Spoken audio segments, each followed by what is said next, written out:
The market was crowded that Saturday morning. People hurried from one shop to another. Traders shouted the prices of their goods, children laughed as they followed their parents, and motorcycles squeezed through the busy streets. Among the crowd walked a young woman named Anita.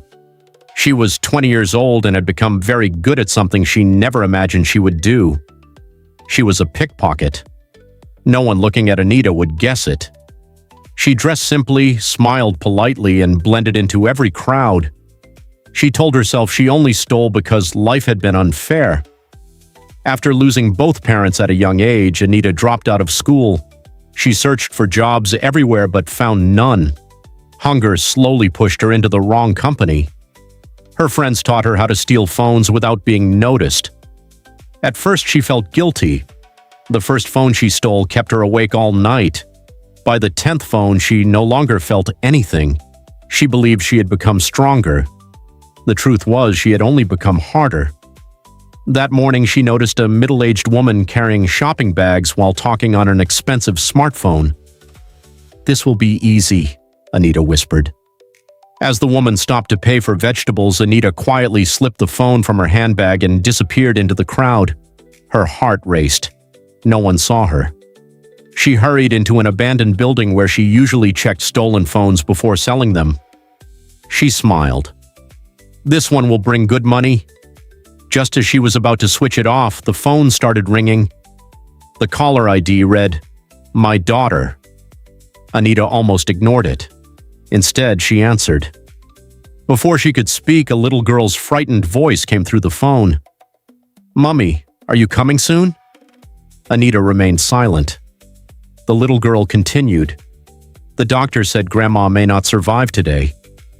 My teacher is staying with me. I'm scared. I don't want Grandma to die before you arrive. Please come quickly."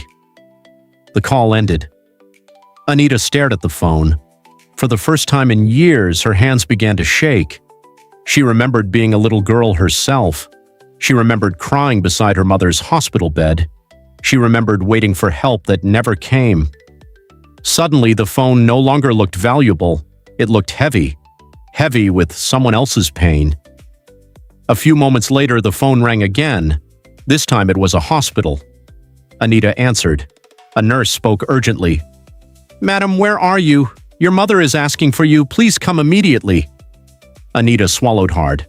"I'm not her." Silence. "What do you mean?" Anita closed her eyes. "I stole her phone." The nurse gasped. Then she quietly said, "If you have any kindness left, please return it." Those words echoed inside Anita's heart. "If you have any kindness left." She looked at the phone for a long time. Then she made her decision. She rushed back to the market searching for the woman. She searched every street, every shop, every corner. Nearly an hour later, she found the woman sitting on a bench, crying while asking strangers if they had seen her phone. Anita slowly walked toward her. Without saying a word, she stretched out her hand. The woman looked up. "My phone!" She grabbed it tightly. Then she looked at Anita. "You..." Anita lowered her head. "I'm the one who stole it." "I'm sorry. I heard your daughter. I heard the hospital. I'm sorry." The woman was silent. She could have shouted.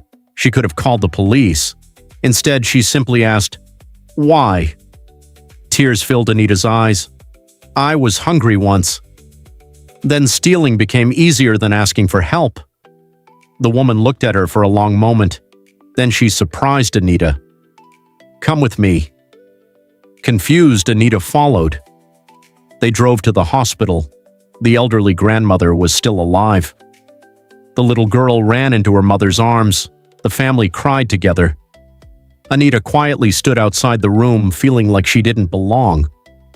A few minutes later, the woman came outside. "You made a terrible mistake," she said. "But today, you chose to correct it." Anita nodded silently. "I own a small tailoring business," the woman continued. "I need someone willing to learn. It won't make you rich overnight, but it will be honest." Anita couldn't believe what she was hearing. "You still trust me?" I don't trust the thief, the woman replied. I trust the person who chose to return. That sentence changed Anita's life forever. She accepted the job. Learning was difficult. She had never sewn clothes before. She made mistakes. She pricked her fingers with needles. She almost quit several times. But every time she remembered that phone call, she kept going. Months became years. Anita became one of the best tailors in the city. Eventually, she opened her own fashion shop. She employed young women who had once lived on the streets, just as she had. Whenever someone asked how she changed her life, Anita smiled. It all started with one phone call. Then she would add, sometimes life gives you a second chance when you least deserve it. The question is whether you are brave enough to accept it. Years later, Anita walked past the same market where she had stolen that phone. This time, she wasn't looking for a victim. She was looking for young people who had lost hope. She shared her story with them. Some laughed. Some cried. But many chose a different path because of her words.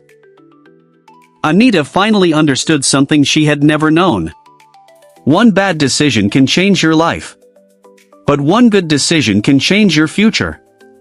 And sometimes, all it takes is one unexpected phone call.